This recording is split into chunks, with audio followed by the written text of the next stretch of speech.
ECG echo ಎಲ್ಲ normal ಇದೆ but still heart attack ಆಗಿದೆ. ಕೊರೊನರಿ ಆರ್ಟರಿ ಹಾರ್ಟ್ಗೆ ಸಪ್ಲೈ ಮಾಡುವಂಥ ಬ್ಲಡ್ ಸಪ್ಲೈ ಇದೆಯಲ್ಲ, ಆ ರಕ್ತನಾಳಗಳಲ್ಲಿ ಬ್ಲಾಕೇಜಸ್ ಅನ್ನು ECGನೂ ಕಂಡುಹಿಡಿಯೋದಕ್ಕಾಗಲ್ಲ, ಎಕೋನು ಕಂಡುಹಿಡಿಯೋದಕ್ಕಾಗಲ್ಲ. ಸೊ ಈಗ ಯಾರಿಗೆ 70% ಬ್ಲಾಕ್ ಇದೆ, ECGಯಲ್ಲೂ ಗೊತ್ತಾಗಲ್ಲ, ಎಕೋಲ್ಲೂ ಗೊತ್ತಾಗಲ್ಲ. ಸೊ ಅದನ್ನು ಹೇಗೆ ಕಂಡುಹಿಡಿಯೋದು? ಒಂದೊಂದು ಕಡೆ ಹಾರ್ಟ್ ಅಟ್ಯಾಕ್ ಅಂತ, ಒಂದು ಕಡೆ ಕಾರ್ಡಿಯಾಕ್ ಅರೆಸ್ಟ್ ಅಂತ, ಎರಡಕ್ಕೂ ಏನು ಡಿಫರೆನ್ಸ್? ಪೇಯ್ನ್ ಬಂದಿರುತ್ತೆ ಅವರಿಗೆ, ಬೇರೆ ಬೇರೆ symptoms, sympathetic over activity symptoms ಬರುತ್ತೆ, ವಾಮಿಟಿಂಗ್ ಆಗ್ಬೋದು, ಅವರಿಗೆ ಸುಸ್ತಾಗಿ ತಲೆ ಸುತ್ತು ಬರ್ಬೋದು, ಬೆವರ ಆಗ್ಬೋದು, ಅವರಿಗೆ ಉಸಿರಾಟಕ್ಕೆ ಕಷ್ಟ ಆಗ್ಬೋದು. ಇವೆಲ್ಲ ಹಾರ್ಟ್ ಅಟ್ಯಾಕ್ ಆಗಿ ಆಗುವಂಥ ಸಿಂಪ್ಟಮ್ಸ್. ಓಕೆ, ಇದು ಕಾರ್ಡಿಯಾಕ್ ಅರೆಸ್ಟ್ ಅಂತ ಆಗೋದು ಹಾರ್ಟ್ಗೆ ಸಂಬಂಧಪಟ್ಟಿದೆ ಈ ಸಿಂಪ್ಟಮ್ ಅಥವಾ ಬೇರೆದು ಇದು ಹಾರ್ಟ್ಗೆ ಸಂಬಂಧಪಟ್ಟಿದ್ದಲ್ಲಪ್ಪ, ಏನೋ ಬೇರೆ ತೊಂದರೆ ಇರ್ಬೋದು ಅಂತ ಡಿಫ್ರೆನ್ಶಿಯೇಟ್ ಮಾಡೋಕ್ಕೆ ಈಸಿಯಾಗಿ ತಿಳ್ಕೊಳ್ಳೋ ಸಿಂಪ್ಟಮ್ಸ್ ಏನು? ಸೊ ನಾವು ಬರೀ ಮಧ್ಯದಲ್ಲಿ ಬಂತು ಅದು ಹಾರ್ಟ್ ಪ್ರಾಬ್ಲಮ್, ಕೈಯಲ್ಲಿ ಬಂತು ಹಾರ್ಟ್ ಪ್ರಾಬ್ಲಮ್ ಅಲ್ಲ ಅಂತ ಹೇಳೋದಲ್ಲ. ಎಕ್ಸರ್ಷನ್ ರಿಲೇಟೆಡನ್ನು ಇಗ್ನೋರ್ ಮಾಡಿಬಿಡಿ. ಗ್ಯಾಸ್ಟ್ರಿಕ್ ಅನ್ಕೊಂಡು ಗ್ಯಾಸ್ಟ್ರಿಕ್ ಮಾತ್ರ ತೊಗೊಂಡು ಮಲ್ಕೊಂಡಪ್ಪ, ಬೆಳಗ್ಗೆ ನೋಡಿದ್ರೆ ಇಲ್ಲ ಬರೀ ಗ್ಯಾಸ್ಟ್ರಿಕ್ ಅನ್ಕೊಂಡಿಲ್ಲ. ಗ್ಯಾಸ್ಟ್ರಿಕ್ದು ಇದಕ್ಕೂ ಕಾಮನ್ ಅನ್ಸೋಂಥ ಕನ್ಫ್ಯೂಸ್ ಆಗ್ತಾ ಇರೋದು ಎಲ್ಲಿ ಡಾಕ್ಟರ್?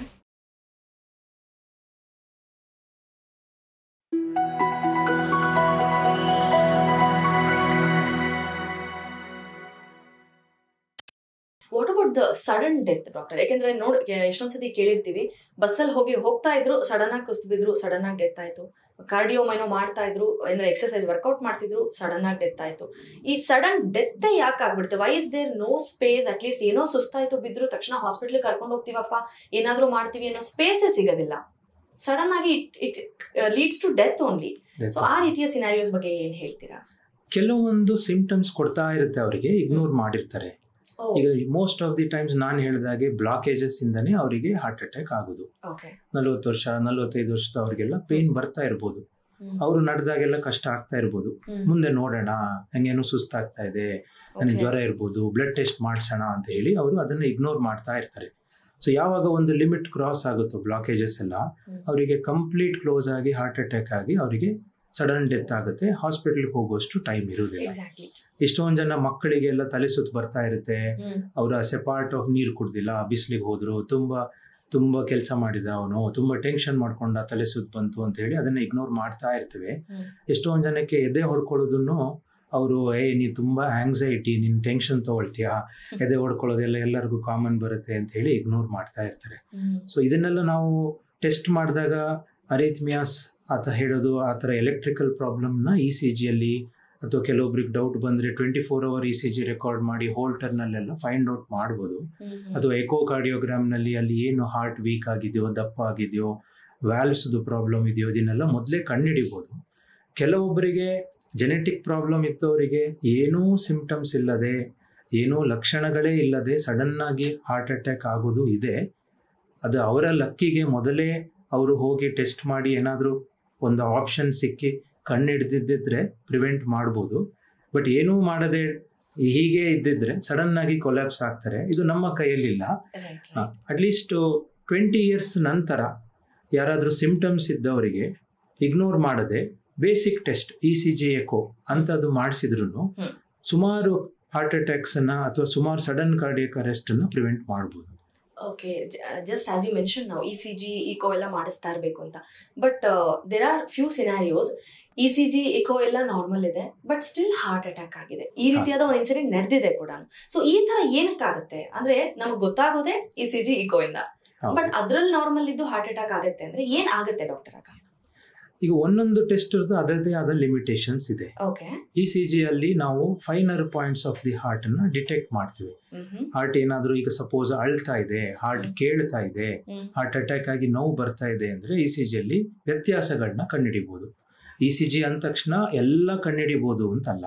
ಎಕೋಕಾರ್ಡಿಯೋಗ್ರಾಮ್ನಲ್ಲೂ ಅಷ್ಟೇ. ಸ್ಟ್ರಕ್ಚರಲ್ ಹಾರ್ಟ್ ಡಿಸೀಸ್, ಹಾರ್ಟ್ದು ಸ್ಟ್ರಕ್ಚರ್ದು ಏನು ಪ್ರಾಬ್ಲಮ್ ಆಗಿದೆಯೋ ಅದನ್ನ ಎಕೋಕಾರ್ಡಿಯೋಗ್ರಾಮ್ನಲ್ಲಿ ಕಂಡುಹಿಡಿಬಹುದು. ಸ್ಟ್ರಕ್ಚರ್ ಏನು ಹೇಳ್ಬೋದು ಅಂತಂದ್ರೆ ಹಾರ್ಟ್ ಪಂಪಿಂಗ್ ಹೇಗಿದೆ, ವೀಕ್ ಆಗಿದೆಯಾ ಇಲ್ವಾ, ಹಾರ್ಟಿನಲ್ಲಿ ಬಾಗಿಲುಗಳಿರುತ್ತೆ ಅದಕ್ಕೆ ವ್ಯಾಲ್ವ್ಸ್ ಅಂತ ಹೇಳ್ತೀವಲ್ಲ, ಆ ವ್ಯಾಲ್ವ್ಸ್ ಅಲ್ಲಿ ಏನಾದರೂ ಡಿಸ್ಫಂಕ್ಷನ್ ಇದೆಯಾ, ಅದು ಕರೆಕ್ಟಾಗಿ ಕ್ಲೋಸ್ ಆಗ್ತಾ ಇದೆಯಾ, ಓಪನ್ ಆಗ್ತಾ ಇದೆಯಾ, ಹಾರ್ಟ್ ಸುತ್ತ ನೀರು ಸೇರ್ಕೊಳ್ಳೋದು ಒಂದು ದೊಡ್ಡ ಕಾಯಿಲೆ, ಪೆರಿಕಾರ್ಡಿಯಲ್ ಎಫ್ಯೂಷನ್. ಸೊ ಈ ಥರದನ್ನ ನಾವು ಎಕೋ ಅಲ್ಲಿ ಕಂಡುಹಿಡಿಬಹುದು. ಸೊ ಇದರದೇ ಆದ ಒಂದು ಲಿಮಿಟೇಷನ್ ಅಂತಂದ್ರೆ ಬರೀ ದೊಡ್ಡ ಸ್ಟ್ರಕ್ಚರಲ್ ಹಾರ್ಟ್ ಡಿಸೀಸ್ನ ಕಂಡುಹಿಡಿಯುತ್ತೆ. But fine structure, coronary artery, ಹಾರ್ಟ್ಗೆ ಸಪ್ಲೈ ಮಾಡುವಂಥ ಬ್ಲಡ್ ಸಪ್ಲೈ ಇದೆಯಲ್ಲ, ಆ ರಕ್ತನಾಳಗಳಲ್ಲಿ ಬ್ಲಾಕೇಜಸ್ ಅನ್ನ ECGನೂ ಕಂಡುಹಿಡಿಯೋದಕ್ಕಾಗಲ್ಲ, ಎಕೋನು ಕಂಡುಹಿಡಿಯೋದಕ್ಕಾಗಲ್ಲ. ಸೊ ಈಗ ಯಾರಿಗೆ 70% ಬ್ಲಾಕ್ ಇದೆ, ECGಯಲ್ಲೂ ಗೊತ್ತಾಗಲ್ಲ, ಎಕೋ ಅಲ್ಲೂ ಗೊತ್ತಾಗಲ್ಲ. ಸೊ ಅದನ್ನು ಹೇಗೆ ಕಂಡುಹಿಡಿಯೋದು? ಟ್ರೆಡ್ಮಿಲ್ ಟೆಸ್ಟು ಯಾರ್ಯಾರಿಗೆ ಮಾಡ್ಲಿಕ್ಕೆ ಆಗುತ್ತೋ ಅದನ್ನ ಮಾಡಿದರೆ, ಟ್ರೆಡ್ಮಿಲ್ ಟೆಸ್ಟ್ನಲ್ಲಿ ನಾವು ಹಾರ್ಟಿಗೆ ಸ್ಟ್ರೆಸ್ ಕೊಡ್ತೀವಲ್ಲ, ನಡೆಸ್ತೀವಿ, ಹಾರ್ಟ್ ಬೀಟ್ ಎಲ್ಲ ಜಾಸ್ತಿ ಆಗುತ್ತೆ, ಹಾರ್ಟ್ ಸ್ಟ್ರೆಸ್ಸಿಗೆ ಬರುತ್ತೆ. ಆ ಟೈಮಿನಲ್ಲಿ ECG ವ್ಯತ್ಯಾಸ ಅಥವಾ ಪೇಷಂಟಿಗೆ ಪೇನ್ ಬರೋದನ್ನ ನಾವು ನೋಡಿ ಕಂಡುಹಿಡಿಬಹುದು. ಒಂದು ರಫ್ ಐಡಿಯಾ ಬರುತ್ತೆ ನಮಗೆ. ಸೊ ಟ್ರೆಡ್ಮಿಲ್ ಟೆಸ್ಟ್ ಇಂಪಾರ್ಟೆನ್ಸ್ ಸುಮಾರು ಜನಕ್ಕೆ ಗೊತ್ತಿಲ್ಲ. ECG ಎಕೋ ಅಂದ್ರೆ ಹಾರ್ಟ್ ಎಲ್ಲ ನೋಡಿದ್ರು, ಟ್ರೆಡ್ಮಿಲ್ ಟೆಸ್ಟ್ ಯಾಕೆ ಮಾಡ್ತೀರಾ ಸರ್ ಅಂತ ಹೇಳ್ತಾರೆ. So treadmill test coronary artery blockages ಕಂಡುಹಿಡಿಯುವಂತ ಒಂದು ಈಸಿಯಾಗಿ ವಿಧಾನ. ಸೊ ಅದಕ್ಕೆ ಹಾರ್ಟ್ ಚೆಕಪ್ ಅಂತ ಈಗ ಪ್ಯಾಕೇಜ್ ಮಾಡಿದ್ರೆ most of the time ECG echo ಮತ್ತೆ ಟ್ರೆಡ್ಮಿಲ್ ಟೆಸ್ಟ್ TMT 3 ಇರೋದು ಒಳ್ಳೇದು. ಸುಮಾರು ಜನಕ್ಕೆ ಅವರು ಒಬೇಸ್ ಇರ್ತಾರೆ, ಕಾಲು ನೋವಿರುತ್ತೆ, ಅವರಿಗೆ ಸುಸ್ತಿರುತ್ತೆ, ನಡೆಯೋದಕ್ಕಾಗಲ್ಲ, ಓಲ್ಡ್ ಏಜ್, ಅಂಥವರಿಗೆ ನಾವು ಟ್ರೆಡ್ಮಿಲ್ ಟೆಸ್ಟ್ ಮಾಡ್ಲಿಕ್ಕೆ ಆಗಲ್ಲ ಅಂತ ಹೇಳಿ ಎಲ್ಲರಿಗೂ ಆ ಟೆಸ್ಟ್ ಅನ್ನು ಮಾಡಿಸಲ್ಲ. ಬಟ್ ಆ ಥರ ಒಬೇಸ್ ಇದ್ದು ಅವರಿಗೆ ಹಾರ್ಟ್ ಇಶ್ಯೂಸು ಇದ್ರೆ ಅದನ್ನ ಅವಾಗ ಹೇಗೆ ಕಂಡುಹಿಡಿತೀರಾ? ಅವಾಗ ಅದೇ ಕಾರ್ಡಿಯಾಲಜಿಸ್ಟ್ ರೋಲ್ ಬರುತ್ತೆ. ಬಿಕಾಸ್ ಇಲ್ಲಿವರೆಗೆ ಎಲ್ಲ ಡಯಾಗ್ನೋಸ್ಟಿಕ್ ಸೆಂಟರ್ನಲ್ಲೂ ಮಾಡ್ತಾರೆ ECG ಎಕೋ TMT. ಸೊ ಯಾರಿಗೆ ಸಿಂಪ್ಟಮ್ಸ್ ಇರುತ್ತೋ ಅಥವಾ ECG ಎಕೋ ಅಲ್ಲಿ ಡೌಟ್ ಇರುತ್ತೋ ಅಥವಾ ಯಾರಿಗೆ ನಂಗೆ ಟ್ರೆಡ್ಮಿಲ್ ಮಾಡ್ಲಿಕ್ಕೆ ಆಗಲ್ಲ, ನನಗೆ ಮುಂದೆ ಟೆಸ್ಟಿಗೆ ಹೋಗಬೇಕು ಅಂತ ಹೇಳ್ತೀವೋ, ಅವಾಗ ನಾವು ನಮ್ಮ ಅಡ್ವಾನ್ಸ್ಡ್ ಟೆಸ್ಟನ್ನ ಯೂಸ್ ಮಾಡ್ತೀವಿ. ಫಾರ್ ಎಕ್ಸಾಂಪಲ್, ಈಗ ಯಾರಿಗೆ ಸ್ಟ್ರೆಸ್ ಟೆಸ್ಟಿಂಗ್ ನೆಸೆಸರಿ ಅಂತ ಅನಿಸುತ್ತೋ ಅಂಥವರಿಗೆ ಎಕೋ ಕಾರ್ಡಿಯೋಗ್ರಾಮ್ನಲ್ಲಿ ಸ್ಟ್ರೆಸ್ ಕೊಟ್ಟು ನಾವು ಕಂಡುಹಿಡಿಬೋದು. ಅದಕ್ಕೆ ಡೋಬಿಟಮಿನ್ ಸ್ಟ್ರೆಸ್ ಎಕೋ ಅಂತ ಹೇಳ್ತೀವಿ. ಯಾರಿಗೆ MRI ಸ್ಕ್ಯಾನಿಂಗ್ ಎಲ್ಲ ಮಾಡೋಕ್ಕೆ ಅಫೋರ್ಡ್ ಮಾಡೋಕ್ಕೆ ಆಗುತ್ತೋ ಅಂಥವರಿಗೆ ಇಂಜೆಕ್ಷನ್ಸ್ ಎಲ್ಲ ಕೊಟ್ಟು ಸ್ಟ್ರೆಸ್ ಕೊಟ್ಟು MRI ಸ್ಕ್ಯಾನಿಂಗ್ನಲ್ಲಿ ಫೈಂಡ್ ಔಟ್ ಮಾಡ್ತೀವಿ. ಸ್ಟ್ರೆಸ್ ಥ್ಯಾಲಿಯಮ್ ಅಂತ ಹೇಳಿ ಒಂದು ಟೆಸ್ಟ್ ಇದೆ. ಬೈ ಚಾನ್ಸ್ ಯಾವುದೂ ಆಗಲಿಲ್ಲ ಅಂತಂದರೆ ಈಗ ಸ್ವಲ್ಪ ನಾನ್ ಇನ್ವೇಸಿವ್ ಟೆಸ್ಟ್ನಲ್ಲೇ ಫೈಂಡ್ ಔಟ್ ಮಾಡ್ಬೋದು. ಅಂದರೆ ಏನು ಇಂಟರ್ವೆನ್ಷನ್ ಮಾಡದೆ, ಸೂಜಿ ಎಲ್ಲ ಹಾಕದೆ, for example CT coronary angiogram, MRI angiogram ಅದೆಲ್ಲ ಸ್ವಲ್ಪ ಪಾಪ್ಯುಲರ್ ಆಗಿದೆ. ಇದರಲ್ಲಿ ಬ್ಲಾಕೇಜಸ್ದು ಒಂದು ಐಡಿಯಾ ಬರುತ್ತೆ. ಸೊ ಕೋವಿಡ್ ಟೈಮ್ನಲ್ಲಿ ಏನಾಗ್ತಾ ಇತ್ತು, ಯಾರಿಗೂ ನಡೆಯೋದಕ್ಕೆ ಕಷ್ಟ ಆಗ್ತಾ ಇತ್ತು, ಸುಸ್ತಾಗಿ, ಅವರಿಗೆ ಜ್ವರ ಬಂದು, ಕೆಮ್ಮು ಬಂದು, ನ್ಯೂಮೋನಿಯಾ ಆಗಿ. ಬಟ್ ಅವರಿಗೆ ಹಾರ್ಟ್ ಪ್ರಾಬ್ಲಮ್ಸ್ ಎಲ್ಲ ಜಾಸ್ತಿ. ಯಾರಿಗೆ ನಾವು ಹಾರ್ಟ್ದು ಪ್ರಾಬ್ಲಮ್ ಸ್ಟಾರ್ಟ್ ಆಗ್ತಾ ಇದೆ ಅಂತ ಹೇಳಿ ಕೋವಿಡ್ ಪೇಷಂಟ್ಸ್ಗೆ ಡೌಟ್ ಪಡ್ತಾ ಇದ್ವು, ಅವರಿಗೆಲ್ಲ CT coronary angiogram as A first line test ಹೇಳ್ತಾ ಇದ್ವಿ. CT ಸ್ಕ್ಯಾನ್ ಮಾಡಿ ಕೊರೊನರಿ ಆರ್ಟ್ರಿನಲ್ಲಿ ರಕ್ತನಾಳದಲ್ಲಿ ಎಷ್ಟು % ಬ್ಲಾಕ್ ಅಂತ ಹೇಳೋದು ರೀಸನಬ್ಲಿ ಆಕ್ಯುರೇಟ್ ಆಗಿ ಫೈಂಡ್ ಔಟ್ ಮಾಡ್ಬೋದು. ಸೊ ಹಾಗೆ, ಸೊ ಈ ಥರ ಅಡ್ವಾನ್ಸ್ಡ್ ಟೆಸ್ಟನ್ನು ನಮ್ಮ ವೀಕ್ಷಕರಿಗೆ ನಾವು ಹೇಳೋದು, ನೀವಾಗೇ ಡಿಸೈಡ್ ಮಾಡಿಬಿಡಿ. ಯಾರಿಗೆ ಟ್ರೆಡ್ಮಿಲ್ ಟೆಸ್ಟ್ ಮಾಡ್ಲಿಕ್ಕೆ ಆಗಲ್ವೋ ಅಥವಾ ಸಿಂಪ್ಟಮ್ಸ್ ಇನ್ನೂ ಕಂಟಿನ್ಯೂ ಆಗಿದೆಯೋ, ಒಬ್ಬ ಡಾಕ್ಟರ್ನ ಡಿಸ್ಕಸ್ ಮಾಡಿ, ಸುಮಾರು ಟೆಸ್ಟ್ಗಳು ಈಗ ಇದೆ. ಸೊ ಅದನ್ನೆಲ್ಲ ಯಾರು ಬೇಕು ಬೇಡ ಅಂತ ಡಾಕ್ಟರ್ಸ್ ಡಿಸೈಡ್ ಮಾಡಲಿ. ಎಕ್ಸಾಕ್ಟ್ಲಿ. ಇನ್ನೊಂದು ಇಷ್ಟೊತ್ತು ಮಾತಾಡುವಾಗ ನಾವು 2 ಟರ್ಮ್ಸ್ನ ಯೂಸ್ ಮಾಡಿದ್ವಿ. ಒಂದೊಂದು ಕಡೆ ಹಾರ್ಟ್ ಅಟ್ಯಾಕ್ ಅಂದ್ವಿ, ಒಂದ್ ಕಡೆ ಕಾರ್ಡಿಯಾಕ್ ಅರೆಸ್ಟ್ ಅಂತ ಹೇಳಿದ್ವಿ. ಎರಡಕ್ಕೂ ಏನ್ ಡಿಫ್ರೆನ್ಸ್ ಡಾಕ್ಟರ್? ಹಾರ್ಟ್ ಅಟ್ಯಾಕ್ ಅಂತ ಹೇಳೋದು ಪ್ಯೂರ್ಲಿ ಬ್ಲಾಕೇಜ್ ರಿಲೇಟೆಡ್ ಆಗುವಂತ ಸೈನ್ಸಿಗೆ. ಈಗ ಹಾರ್ಟ್ ಅಟ್ಯಾಕ್ ಅಂತ ಹೇಳಿದ್ರೆ ಅವ್ರಿಗೆ ಪೇನ್ ಬಂದಿರುತ್ತೆ, ಅವರಿಗೆ ಬೇರೆ ಬೇರೆ symptoms, sympathetic over activity symptoms ಬರುತ್ತೆ, ವಾಮಿಟಿಂಗ್ ಆಗ್ಬೋದು, ಅವರಿಗೆ ಸುಸ್ತಾಗಿ ತಲೆ ಸುತ್ತು ಬರ್ಬೋದು, ಬೆವರು ಆಗ್ಬೋದು, ಅವ್ರಿಗೆ ಉಸಿರಾಟಕ್ಕೆ ಕಷ್ಟ ಆಗ್ಬೋದು. ಇವೆಲ್ಲ ಹಾರ್ಟ್ ಅಟ್ಯಾಕ್ ಆಗಿ ಆಗುವಂತ ಸಿಂಪ್ಟಮ್ಸ್. ಈಗ ಕಾರ್ಡಿಯಾಕ್ ಅರೆಸ್ಟ್ ಅಂತ ಆಗೋದು ಯೂಶಲಿ ಸಡನ್ ಆಗಿ ಹಾರ್ಟ್ ನಿಂತ್ರೆ, ಅದು ಬ್ಲಾಕೇಜಸ್ ಇಂದ ಇದ್ರೂ ಇರ್ಬೋದು ಅಥವಾ ಬ್ಲಾಕೇಜಸ್ ಇಲ್ಲದೆ ಹಾರ್ಟಿಗೆ ಕರೆಂಟ್ ಅಲ್ಲಿ ವ್ಯತ್ಯಾಸ ಆಗಿನೂ ಇರ್ಬೋದು. ಸೊ ಅರೆಸ್ಟ್ ಅಂತ ಹೇಳೋದು ಹಾರ್ಟ್ ನಿಂತೋದ್ರೆ, ಮೆಜಾರಿಟಿ ಬ್ಲಾಕೇಜಸ್ ಇಂದಾನೇ ನಿಂತೋಗೋದು. ಕೆಲವೊಂದು ಬ್ಲಾಕೇಜಸ್ ಇಲ್ಲದೆ ಇದ್ರೂ ಹಾರ್ಟ್ ನಿಂತೋಗುವಂತ ಚಾನ್ಸ್ ಇದೆ. ಅದಕ್ಕೆ ಅರಿಥ್ಮಿಯಾಸ್ ಅಥವಾ ಅಲರ್ಜಿಕ್ ರಿಯಾಕ್ಷನ್ಸ್ ಆಗಿ ಹಾರ್ಟ್ ನಿಂತೋಗೋದು ಇದೆ. ಕೆಲವೊಬ್ಬರಿಗೆ ಏಸಿಸ್ಟೋಲ್ ಅಥವಾ ಕಾರ್ಡಿಯಾಕ್ ಬ್ರಾಡಿಕಾರ್ಡಿಯಾ ಈ ತರ ಕಾಯಿಲೆಗಳಲ್ಲೂ ಹಾರ್ಟು ಹೈಪರ್ ಆಗಿ ಹೊಡ್ಕೊಳ್ಳೋದಿಲ್ಲ, ಹೈಪೋ ಆಗಿ ಹೊಡ್ಕೊಂಡು ಗ್ಯಾಪ್ ಕೊಟ್ಬಿಡುತ್ತೆ, ಕಾರ್ಡಿಯಾಕ್ ಅರೆಸ್ಟ್ ಆಗ್ಬಿಡುತ್ತೆ ಸಡನ್ ಆಗಿ. ಹೌದು ಡಾಕ್ಟರ್. ಇವಾಗ ನಾವು ಒಂದು ಏನಂತೀವಿ ಅಡೋಲೆಸೆಂಟ್ ಏಜ್ ಇಂದ ಅಂದ್ರೆ ಟೀನ್ಸ್ ಇಂದ ವಯಸ್ಸಾದವರೆಗೆ ಅಂತ ಹೇಳಿದ್ವಿ. But there are few cases very ಹುಟ್ಟಿದ ಮಕ್ಕಳಿಗಿರುತ್ತೆ ಅಥವಾ ಚಿಕ್ಕ ವಯಸ್ಸಿನಲ್ಲಿ ಮಕ್ಕಳಿಗೆ ಹಾರ್ಟ್ ಇಶ್ಯೂಸ್ ಬರುತ್ತೆ. ಅದು ಯಾಕಾಗುತ್ತೆ ಅಷ್ಟು ಅಲ್ಲಿ ಏಜ್ಗೆ? ಅದ್ರ ಬಗ್ಗೆ ಒಂದು ಸ್ವಲ್ಪ ಹೇಳಿ. ಮಕ್ಕಳಿಗೆ ಈ ಹಾರ್ಟ್ ಅಟ್ಯಾಕ್ಸ್ ಅಂತ ಅನ್ನೋದನ್ನು ನಾವು ನೋಡುದಿಲ್ಲ. ಅಪ್ ಟು 14 years ಬ್ಲಾಕೇಜಸ್ ಆಗೋದು ಎಲ್ಲ ತುಂಬಾನೇ ಅಪರೂಪ. ಹಾಗೆ ಆಗೋದು 1-2 ಇನ್ಫೆಕ್ಷನ್ಸ್ಗಳಿದೆ, ಕವಾಸಾಕಿ ಡಿಸೀಸ್ ಅಂತೆಲ್ಲ ಇದೆ. ಬಟ್ ಮೆಜಾರಿಟಿ ನಾವು ಮಕ್ಕಳಿಗೆ ನೋಡುವಂಥ ಕಾಯಿಲೆಗಳು ಕಂಜನೈಟಲ್ ಹಾರ್ಟ್ ಡಿಸೀಸ್, ಅದು ಹುಟ್ಟುದಾಗಿಂದ ಇರುವಂಥದ್ದು. ಹಾರ್ಟಲ್ಲಿ ಸರಿಯಾಗಿ ಡೆವಲಪ್ಮೆಂಟ್ ಆಗಲಿಲ್ಲ ಅಂದರೆ ಗ್ಯಾಪ್ಸ್ ಉಳ್ಕೊಳ್ಳುತ್ತೆ. ಆ ಗ್ಯಾಪ್ಸನ್ನು ಹೋಲ್ಸ್ ಅಂತ ಹೇಳ್ತೇವೆ. Atrial septal defect, ventricular septal defect. So ಈ ಥರ ಕಾಯಿಲೆಗಳು ಮಕ್ಕಳಿಗೆ ಪ್ರಾಬ್ಲಮ್ಸ್ ಕೊಡ್ಬೋದು. ಹಾರ್ಟು ಕೆಲವೊಬ್ಬರಿಗೆ ಲೆಫ್ಟ್ ಸೈಡ್ ಇರಬೇಕಾಗಿರೋದು ಬಲಭಾಗ ತಿರುಗಿಬಿಟ್ಟಿರುತ್ತೆ, ಆ ಥರ ಕಾಯಿಲೆಗಳಿದೆ. ಹಾರ್ಟಿಗೆ ಆರ್ಟ್ರೀಸ್ಗಳು ಕನೆಕ್ಟ್ ಆಗಬೇಕು, ಆ ಥರ ಕನೆಕ್ಟ್ ಆಗದೇ ಇರುವಂಥ ಡೆವಲಪ್ಮೆಂಟಲ್ ಪ್ರಾಬ್ಲಮ್ಸ್ಗೂ ಹಾರ್ಟು ಪ್ರಾಬ್ಲಮ್ಗೆ ಒಳಗಾಗುತ್ತೆ. ಮಕ್ಕಳಿಗೆ ತುಂಬ ರೇರ್ ಆಗಿ ಇನ್ಫೆಕ್ಷನ್ಸಿಂದನೂ ಸಣ್ಣ ವಯಸ್ಸಿನವರಿಗೆ ತೊಂದರೆ ಬರ್ಬೋದು. ಅದಕ್ಕೆ ರುಮ್ಯಾಟಿಕ್ ಹಾರ್ಟ್ ಡಿಸೀಸ್ ಅಂತ ಹೇಳ್ತೀವಿ. ಇದು ಸ್ವಲ್ಪ ಮೊದಲು ಕಾಮನ್ ಆಗಿ ನೋಡ್ತಾ ಇದ್ವಿ. ಯಾರು ಸ್ವಲ್ಪ ಅನ್ಹೆಲ್ತಿ ಅಟ್ಮಾಸ್ಫಿಯರ್ನಲ್ಲಿ ಇರ್ತಾರೋ, ಇನ್ಫೆಕ್ಷನ್ಸ್ಗಳು ಜಾಸ್ತಿವೋ ಅಂಥವರಿಗೆ ಹಾರ್ಟ್ದು ಬಾಗಿಲುಗಳಲ್ಲೇ ವ್ಯಾಲ್ವ್ಸ್ಗಳಲ್ಲೇ ಹೋಗಿ ಇನ್ಫೆಕ್ಷನ್ ಸೇರಿಕೊಂಡು ವ್ಯಾಲ್ವುಲಾರ್ ಹಾರ್ಟ್ ಡಿಸೀಸ್ ಆಗ್ಬೋದು, ರುಮ್ಯಾಟಿಕ್ ಹಾರ್ಟ್ ಡಿಸೀಸ್ ಅಂತ. ಸೊ ಇನ್ನೊಂದು ಥರ್ಡ್ ಟೈಪ್ ಆಫ್ ಮಕ್ಕಳಿಗೆ ಬರುವಂಥ ಕಾಯಿಲೆಗಳು ಅಂದರೆ, as I said, electrical abnormalities, arrhythmias, long QT, short QT syndrome. So ಈ ಥರ ಕಾಯಿಲೆಗಳು ಮಕ್ಕಳಲ್ಲೇ ಪ್ರೆಸೆಂಟ್ ಆಗ್ಬೋದು. ಕೆಲವೊಂದು ಸಡನ್ ಇನ್ಫೆಂಟ್ ಡೆತ್ ಸಿಂಡ್ರೋಮ್ ಅಂತಿದೆ. 1 ವರ್ಷದ ಮಕ್ಕಳೆಲ್ಲ ಸಡನ್ ಆಗಿ ಮಗು ಹೊಟ್ಟೋಯ್ತು ಅಂತ ಹೇಳ್ತಾರೆ. ಸೊ ಯಾರಿಗೆ ಸ್ವಿಮ್ಮಿಂಗಿಗೆ ಹಾಕ್ತಾರೋ ಮಕ್ಕಳಿಗೆ, ಅವರಿಗೆ ಹಾರ್ಟ್ ಪ್ರಾಬ್ಲಮ್ಸ್ ಎಲ್ಲ ಬರುತ್ತೆ. ಇದೆಲ್ಲ ಜೆನೆಟಿಕಲಿ ಪ್ರಿಡಿಸ್ಪೋಸ್ಡ್ ಎಲೆಕ್ಟ್ರಿಕಲ್ ಪ್ರಾಬ್ಲಮ್ ಇಂದ ಆಗ್ತದೆ. ಬಟ್ ಹಾಗಂತ ಇವಾಗ ಯಾರು ಸ್ವಿಮ್ಮಿಂಗ್ಗೆ ಕಳ್ಸೋದ್ ಬೇಡ ಅಂತೆಲ್ಲ ಏನು ಯೋಚನೆ ಮಾಡಬೇಡಿ. ಈ ತರ ಕೇಸಸ್ ಅಪರೂಪ ಇರುತ್ತೆ ಅಂತ ಡಾಕ್ಟರ್ ಹೇಳ್ತಾ ಇದ್ದಾರೆ. ನೋಡುವುದಕ್ಕೆ ನಮ್ಮಲ್ಲಿ ಕಂಡುಹಿಡಿದ್ದು ಕಾರಣಗಳು ಸುಮಾರಿದೆ.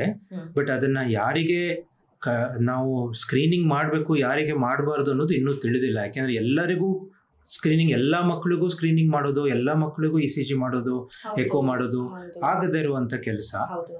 ಯಾರಿಗೆ ಸ್ವಲ್ಪ ಸಿಂಪ್ಟಮ್ಸ್ ಬರ್ತಾ ಇದೆಯೋ ಅಥವಾ ಡಾಕ್ಟರ್ಸ್ ಎಕ್ಸಾಮಿನೇಷನ್ ನಲ್ಲಿ ಫೈಂಡ್ ಔಟ್ ಮಾಡೋದಕ್ಕಾದ್ರೆ ಅಂಥವರಿಗೆ ಅಡ್ವಾನ್ಸ್ಡ್ ಸ್ಕ್ರೀನಿಂಗ್ ಟೆಕ್ನಿಕ್ಸ್ ಯೂಸ್ ಮಾಡ್ತೀವಿ. ಎಲ್ಲರೂ ಹೆದರ್ಕೊಂಡು ಸ್ವಿಮ್ಮಿಂಗೇ ಹಾಕೋದು ಬೇಡ, ಅಥವಾ ಇವರಿಗೆ ಹಾರ್ಟ್ ತೊಂದರೆ ಇದೆ, ಸಣ್ಣ ವಯಸ್ಸಿಗೂ ಹಾರ್ಟ್ ತೊಂದರೆ ಬರ್ಬೋದು ಅಂತ ಹೇಳಿದ್ರು ಅಂತ ಎಲ್ಲರೂ ಹೆದರ್ಕೊಂಡು ಕುತ್ಕೊಳ್ಳುವಂಥದ್ದು ಬೇಡ. ಈ ಸಿಂಪ್ಟಮ್ಸ್ ಅನ್ನೋ ವಿಚಾರಕ್ಕೆ ಬಂದಾಗ easy way to differentiate, heart ಗೆ ಸಂಬಂಧಪಟ್ಟಿದೆ ಈ ಸಿಂಪ್ಟಮ್ ಅಥವಾ ಬೇರೆದು ಇದು ಹಾರ್ಟ್ ಗೆ ಸಂಬಂಧಪಟ್ಟಿದ್ದಲ್ಲಪ್ಪ, ಏನೋ ಬೇರೆ ತೊಂದರೆ ಇರ್ಬೋದು ಅಂತ ಡಿಫ್ರೆನ್ಶಿಯೇಟ್ ಮಾಡಕ್ಕೆ ಈಸಿಯಾಗಿ ತಿಳ್ಕೊಳ್ಳೋ ಸಿಂಪ್ಟಮ್ಸ್ ಏನು doctor?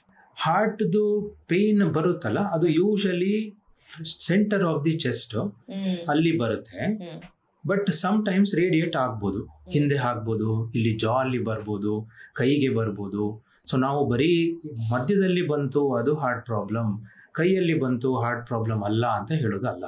So location wise differentiate ಮಾಡೋದಕ್ಕಾಗಲ್ಲ. ಬಟ್ ಒಂದು ಈಸಿ ಟಿಪ್ಸ್ ಏನು ಅಂತಂದರೆ, ನಡೆದಾಗ ಬರುವಂಥದ್ದು ಅಥವಾ ಎಕ್ಸಸೈಸ್ ಮಾಡುವಾಗ ಬರುವಂಥದ್ದು, ಸ್ವಲ್ಪ ಅಪ್ ಹತ್ಲಿಕ್ಕೆ ಹೋಗ್ತಾರೆ ಅವಾಗ ಸ್ಟ್ರೈನ್ ಆಗಿ ಆಗ ಬರುವಂಥದ್ದು, ಟ್ರೆಡ್ಮಿಲ್ ಮಾಡಲಿಕ್ಕೆ ಅವರೇ ಹೋಗ್ತಾರೆ ಜಿಮ್ಗೆ ಹೋಗಿ. ಸೊ ಅವಾಗ ಬರುವಂಥದ್ದೆಲ್ಲ ಯೂಶಲಿ ಇಗ್ನೋರ್ ಮಾಡಬಾರ್ದು. ಅವರಿಗೆ ಕಷ್ಟ ಆಗುತ್ತೆ. ಅವರಿಗೆ ಆ ಪೇನ್ ಅನ್ನ ಚುಚ್ಚಿದಾಗೆ ಇರಬೇಕು ಅಂತ ಇಲ್ಲ, ಅದು ಹಿಡ್ಕೊಳ್ಳುವಾಗಿರ್ಬೋದು, ಭಾರ ಥರ ಫೀಲ್ ಆಗ್ಬೋದು ಅವರಿಗೆ, ಚೆಸ್ಟ್ ನಲ್ಲಿ ಏನೋ ಒಂದು ಹೆವಿಯಾಗಿ ಇಟ್ಟ ಹಾಗೆ ಆಗ್ಬೋದು, ಉಸಿರು ಕಟ್ಟಿದಾಗೆ ಆಗ್ಬೋದು ಅವರಿಗೆ. So these are all chest discomfort, exertion related, ನಡೆದಾಗ ಅಥವಾ ಎಕ್ಸಸೈಸ್ ಮಾಡಿದಾಗ ಬರೋದನ್ನ ಅವರು ಇಗ್ನೋರ್ ಮಾಡಬಾರ್ದು. ಇನ್ನು 2 ಕಾಮನ್ ಆಗಿ ಎದೆಯಲ್ಲಿ ನೋವು ಬರುವುದು, ಒಂದು muscle pain. Muscle pain movement ಮಾಡಿದ್ರೆ ಜಾಸ್ತಿ ಆಗುತ್ತೆ. ಕೈ ಎತ್ತಿದ್ರೆ ನನಗೆ ಜಾಸ್ತಿ, ಒಂದು ಕಡೆಯಿಂದ ಒಂದು ಕಡೆ ತಿರುಗಿದ್ರೆ ಜಾಸ್ತಿ, ಅಥವಾ ಏನೋ ಭಾರ ಎತ್ತೋದಿಕ್ಕೆ ಹೋದೆ ಆ ಟೈಮ್ನಲ್ಲಿ ಇಲ್ಲಿ ಇಲ್ಲ ಮಸಲ್ಸ್ ಮೂವ್ಮೆಂಟ್ ಆಗಿ ಬರುವುದು. ಅದು ಯೂಶಲಿ ಅಷ್ಟು ಯೋಚನೆ ಮಾಡುವಂಥದ್ದಲ್ಲ, ಮಸಲ್ ರಿಲೇಟೆಡ್ ಪೇನ್ ಅದು. ಇನ್ನೊಂದು ಬರೋದು ಗ್ಯಾಸ್ಟ್ರೈಟಿಸ್. ತೇಗ್ ಬರಬೇಕಾದ್ರೆ, ನನಗೆ ಊಟ ಮಾಡಬೇಕಾದ್ರೆ ನನಗೆ ಎದೆ ಉರಿ ಬಂದಾಗ ಆಗುತ್ತೆ, ಸ್ವಲ್ಪ ಹುಳಿ ತೇಗು, ಊಟ ಸೇರಲ್ಲ, ಸೊ ಖಾರ ತಿಂದರೆ ಜಾಸ್ತಿ ಆಗುತ್ತೆ, ಗ್ಯಾಸ್ಟ್ರಿಕ್ ಮಾತ್ರೆ ತೊಗೊಂಡ್ರೆ ಕಡಿಮೆ ಆಗುತ್ತೆ. ಸೊ ಈ ಥರ ಫುಡ್ ರಿಲೇಟೆಡ್ ಅಸೋಸಿಯೇಟೆಡ್ ಪೇನ್ನ ನಾವು ಯೂಶಲಿ ಹಾರ್ಟ್ ರಿಲೇಟೆಡ್ ಅಂತ ಹೇಳೋದಿಲ್ಲ. ಬಟ್ ಎಕ್ಸರ್ಷನ್ ರಿಲೇಟೆಡ್ನ ಇಗ್ನೋರ್ ಮಾಡಿಬಿಡಿ. ಎಕ್ಸಸೈಸ್ ಮಾಡಿದಾಗ, ವಾಕ್ ಮಾಡಿದಾಗ, ಹತ್ತಿದಾಗ, ಮೆಟ್ಲು ಹತ್ತಿದಾಗ, ಅಥವಾ ಜಾಸ್ತಿ ಫಾಸ್ಟಾಗಿ ಓಡೋದಕ್ಕೆ ಹೋದರೆ, ಟೆನ್ಷನ್ ಮಾಡ್ಕೊಂಡಾಗ ಬರುವಂಥ ಪೇನ್ನ ಇಗ್ನೋರ್ ಮಾಡಿಬಿಡಿ. ಯೂಶಲಿ ಈ ಗ್ಯಾಸ್ಟ್ರಿಕ್ ಬರೋ ಸಿಂಪ್ಟಮ್ಗೂ ಹಾರ್ಟ್ ರಿಲೇಟೆಡ್ ಸಿಂಪ್ಟಮ್ಗೂ ತುಂಬಾ ಕನ್ಫ್ಯೂಸ್ ಮಾಡ್ಕೊಳ್ತಾರೆ. ನಾವು ಬರೀ ಗ್ಯಾಸ್ಟ್ರಿಕ್ ಅನ್ಕೊಂಡೆ ನೋಡಿದ್ರೆ ಹಾರ್ಟ್ ಪ್ರಾಬ್ಲಮ್ ಅಂತ ಇದಾರೆ ಅಂತ ಹಾಸ್ಪಿಟ್ಲಿಗೆ ಹೋಗಿದ ತಕ್ಷಣ ಅನ್ಕೊಳ್ತಾರೆ, ಅಥವಾ ಗ್ಯಾಸ್ಟ್ರಿಕ್ ಅನ್ಕೊಂಡು ಗ್ಯಾಸ್ಟ್ರಿಕ್ ಮಾತ್ರ ತಗೊಂಡ್ ಮಲ್ಕೊಂಡಪ್ಪ, ಬೆಳಗ್ಗೆ ನೋಡಿದ್ರೆ ಇಲ್ಲ ಬರೀ ಗ್ಯಾಸ್ಟ್ರಿಕ್ ಅನ್ಕೊಂಡ್ವಿ ಅಂತ. ಈ ಗ್ಯಾಸ್ಟ್ರಿಕ್ಗೂ ಇದಕ್ಕೂ ಕಾಮನ್ ಅನ್ಸೋಂಥದ್ದು ಕನ್ಫ್ಯೂಸ್ ಆಗ್ತಾ ಇರೋದು ಎಲ್ಲಿ ಡಾಕ್ಟ್ರೆ? ಎಲ್ಲರಿಗೂ ಎಲ್ಲಿ ಎದೆಯಲ್ಲಿ ಉರಿ ಬರುತ್ತೆ. ಎಷ್ಟೊಂದು ಇಲ್ಲಿವರೆಗೆ ಅವರು ಗ್ಯಾಸ್ಟ್ರೈಟಿಸ್ ಮಾತ್ರೆ ತಗೊಳ್ತಾ ಇರ್ತಾರೆ. ಗ್ಯಾಸ್ಟ್ರೈಟಿಸ್ ಮಾತ್ರೆ ತಗೊಂಡು ಸರಿ ಆಗ್ತಾ ಇತ್ತು. ಸೊ ಅದು ಸಣ್ಣ ವಯಸ್ಸಿನಿಂದಾನೇ ಸ್ಟಾರ್ಟ್ ಮಾಡ್ತಾರೆ. ಯಾಕೆಂದ್ರೆ ಅದು ಜಂಕ್ ಫುಡ್ಸ್ ತಿನ್ನೋದ್ರಿಂದ, ಸ್ವಲ್ಪ ಖಾರ ಮಸಾಲೆ, ಈ ನಾನ್ ವೆಜ್ ಎಲ್ಲ ಜಾಸ್ತಿ ತಿನ್ನುವವರಿಗೆ ಕಾಮನ್ ಆಗಿ ಎದೆಯಲ್ಲಿ ಉರಿ ಬರ್ತಾ ಇರುತ್ತೆ. ಸೊ ಅದೇ ಅವರಿಗೆ ಅಭ್ಯಾಸ. ಆ ಪೇನ್ನ ಗ್ಯಾಸ್ಟ್ರಿಕ್ ಮಾತ್ರೆ ತಗೊಂಡು ಸರಿ ಮಾಡಿಕೊಂಡು ಬಂದಿದ್ದೆ ಅಭ್ಯಾಸ. ಸೊ ಯಾವಾಗ ಅವರಿಗೆ ಸ್ವಲ್ಪ ಏಜ್ ಆದಮೇಲೆ ಚೆಸ್ಟಲ್ಲಿ ಪೇಯ್ನ್ ಬರುತ್ತೋ ಕನ್ಫ್ಯೂಸ್ ಮಾಡ್ಲಿಕ್ಕೆ ಸ್ಟಾರ್ಟ್ ಮಾಡ್ತಾರೆ. ನನಗಿಷ್ಟು ದಿನ ಎದೆ ಉರಿ ಬರ್ತಾ ಇತ್ತು, ನನಗಿಷ್ಟು ದಿನ ಗ್ಯಾಸ್ಟ್ರೈಟಿಸ್ ಮಾತ್ರೆ ತೊಗೊಂಡು ಬರ್ತಾ ಇತ್ತು. ಸೊ ಅವರು ಅದೇ ಗ್ಯಾಸ್ಟ್ರಿಕ್ ಮಾತ್ರೆ ತೊಗೊಳ್ತಾರೆ. ಒಂದೆರಡು ದಿವಸ ಕಡಿಮೆ ಆಗಲಿಲ್ಲ ಅಂತಂದರೆ ಯೂಶಲಿ ಅದು ನಾವು ಹೋಗಿ ಡಾಕ್ಟರ್ಸ್ ಹತ್ರ ಮೀಟ್ ಆಗಿ ಟೆಸ್ಟ್ ಮಾಡಿಸಿ ಅಂತ ಹೇಳ್ತೀವಿ. ಕೆಲವೊಬ್ಬರು ಸ್ಟಬ್ಬಾನ್ ಇದ್ದವರು ಹೋಗೋದಿಲ್ಲ. ಸೊ ಅದು ಲೇಟ್ ಆದರೆ ಅವರಿಗೆ ಸೀರಿಯಸ್ ಬರುತ್ತೆ, ತೊಂದರೆ ಬರುತ್ತೆ.